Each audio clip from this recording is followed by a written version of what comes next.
İçəri şəhər. Bakının qədim qəlbi. Bakının ən qədim hissəsi olan İçəri şəhər həm də qala adlanır. Bu ərazi 2000-ci ildə UNESCO-nun Dünya İrsi siyahısına daxil edilib. İçəri şəhər əsl açıq səma altında muzeydir. Burada Şirvanşahlar Sarayı, Qız Qalası və onlarla məscid, Karvansaray yerləşir.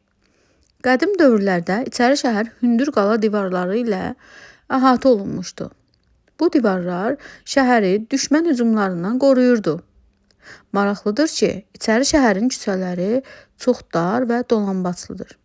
Bunun əsas səbəbi küləyin sürətini azaltmaq və düşmən qoşunlarının şəhər daxilində sürətlə hərəkət etməsinin qarşısını almaq idi.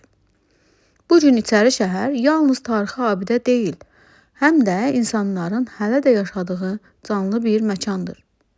Burada sənətkarlıq emalatxanaları, xalça mağazaları və qədim hamamlar turistlərin ən çox maraq göstərdiyi yerlərdir.